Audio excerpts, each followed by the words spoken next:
I can't trust these bitches, I know they gon' pick and choose. No, I can't trust these bitches, I know they gon' pick and choose. I fell in love with these streets, I seen 100,000. Looking fucking bad bitches, I was running wild. I just pray about. So this is the original dove for the logo. My kid drew that. So I love that they did it. My kid Frankie is 13. They're quite a talented artist. And then we started out with this is the original, and then this is what the New Orleans Art Collective came up with. And hang on just a second and I'll show you what somebody else has done. Gigi made this. So it's kind of everywhere. I'm really proud of it. I'm really happy with it. Bayou Action Street Health was founded to provide medical assistance for local homeless communities in protests. When Hurricane Harvey hit Houston, BASH founder Deborah Lee reacted to the failure of the Red Cross's aid efforts by helping in whatever way she could.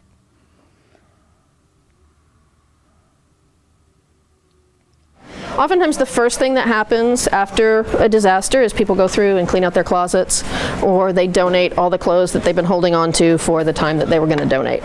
So we've been sorting clothes. There's some toys that were potentially useful. They just need to be really well cleaned before they can be handed out. We've been doing mold remediation. That's what the sprayer is for. And then over here, canned food, cleaning supplies, crackers, dog food. There's toilet paper, baby wipes, more dog food, dogs. These are MREs. Here, I'll get that. All right, so these are the civilian MREs, which have chili mac, Vienna sausages, cookies and chips and a Rice Krispie treat, 3 fruit cups, a handy wipe, Pop-Tarts, raisins, those are good for iron and blood sugar, cinnamon graham crackers, cereal, and milk. And that is from Serve the People, and this is from the Red Cross. That's terrible. I mean, they were like sitting there for a good like hour and a half. Box is better than that. But those are carrots. The box is better than that. I was volunteering at Food Not Bombs at the time,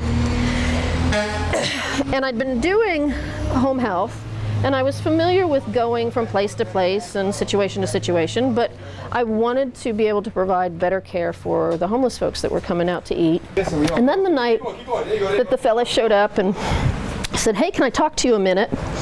And we stepped behind my car, and he pulled up his shirt and he said, "I got shot. Can you help me with that?" Oh God! I'm bleeding out a little bit. He hadn't been shot there. He'd gone to the hospital, and he made the mistake of, and it was an innocent mistake, he couldn't walk much further from the train that he'd taken from the campsite. Somebody had tried to steal his bag. He fought for the bag. The guy shot him and winged him. It wasn't a deep wound, but he'd still been shot. Yeah. He'd gone to a not-for-profit hospital, not a charity hospital. So he sat on a stretcher in the hallway for about 10 hours before anybody bothered to come and see him. They gave him a prescription for narcotic pain medicine, and a nurse taped dry gauze over the wound and told him to leave. And they dumped him out at like 2 or 3 o'clock in the morning. So no antibiotics, no follow-up for the wound care, no instructions, and a prescription he can't fill because he doesn't have an ID, and wouldn't fill because he didn't particularly need it, and he had a history of substance abuse and was trying his very best not to go back that way. So I did what I could for it for a couple of days, and it became clear that it was infected, and I ended up taking him to the county hospital and staying with him in the ER. There's a thing called accompaniment, where you accompany people who need care. I like to put the Band-Aids on the wounds that later fall off, or just be basically, I'm a nurse at heart. So doing the work that I was taught to do and is part of who I am gives me... Speaking of which, should this swelling up that bad? No, it should not. Did you bang it? What did you do? Just that cut. Did you cut it back open again? I don't think so. That doesn't look good. Let's wash that with soap and water. Sorry. Yeah, I did that a minute ago, and there's white pus. There was. Okay, so it's got an abscess, so you need to go ahead and rinse that off. That needs to be looked at. It's probably got a staph infection. Okay, that's okay. I can make it to the house, I think. Well, it doesn't have to be looked at right this minute. Right. That's an animal bite? No, it's a scratch. Who did that? A cat. Oh, honey, you need to get that looked at Okay. today. That could be cat scratch fever, and that's a bad infection. That's not just going to be staph. Yeah. I didn't know cats gave fevers. All right, so that's a cat scratch. Yeah. And we're not going to play with a cat scratch. Yeah, it is a tiny little thing, and sometimes a tiny little thing can end up being your entire hand. I don't like that. Okay. All right, my nosy personal mom thing. Do you have money for an urgent care? Okay, I do. Okay, let's go find you an urgent care.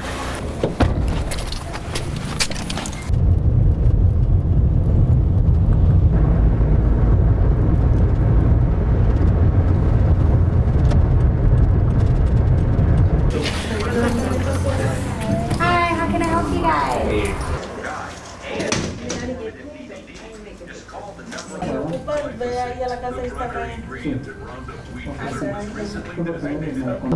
My understanding is that in the George R. Brown Red Cross shelter, it was divided into dorms, and the police who enforced all the Red Cross rules were often heard to refer to the dorms as cell blocks. They put 800 people in a warehouse that's not meant to house people. We got to look inside, and it was just bed after, and not a bed, cot, just cot after cot after cot after cot, but there was no privacy. There were no flush toilets. They had porta cans. There were no hand washing facilities inside the thing. There were no laundry facilities, and the showers were located outside. And everybody that we saw that we would talk to were developing productive coughs, upper respiratory infections. The curfew at George R. Brown was midnight, and so people the first couple of nights that the new shelter was open were showing up at 10:30 and 11:30, thinking they had plenty of time to get into the shelter, and finding out the curfew had been changed to 10 p.m. So the first night the new shelter was open, they locked out 20 people, including a 9-month-old and a 14-month-old. So we stood there and argued and filmed, and everyone was allowed in that night, except for one young man who had a beer in his hand.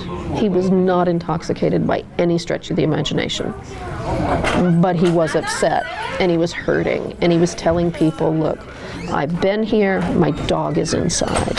My dog's been inside for 4 hours without me. They won't let me go inside because they say I'm late. I was 5 minutes late. They won't let me in. And a volunteer came out to talk to people. She got aggressive with some of us when she realized we were filming. And we were threatened with arrest if we didn't stop filming. So the Red Cross volunteer is talking to the police, who are then talking to the people, and she's telling them, look, if you all just calm down, and calm down, calm down. When you say calm down to agitated folks, it doesn't work. But they're all doing their best. And this young man is saying, look, this is what's going on, and I'm not happy about it. And one of our medics overheard her say to the cop, I don't want him inside. So we asked the cops, what's he being arrested for? And 4 of them put their arms up like this and shrugged their shoulders and walked back inside without answering. And one of them finally turns around and says, he's not being arrested, he's going to the sobering center. If you're in the Red Cross shelter and you were escorted from the property by the police for any reason, they remove your armband and you are no longer allowed back in the shelter. It was her way of getting rid of him. So what happened to his dog? I have no idea. The dog probably went to a shelter. But that's the way the Red Cross and the volunteers, some of the volunteers behaved toward the folks that they were supposed to be here helping.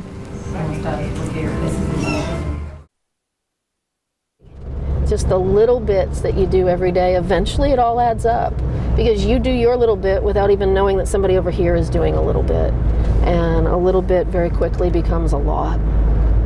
But, you know, how much longer can the Red Cross continue with people now seeing and having firsthand experience at this point with the stuff that they pulled after Katrina and during the wildfires and in Haiti and with the blood donations? The Red Cross has a terrible reputation.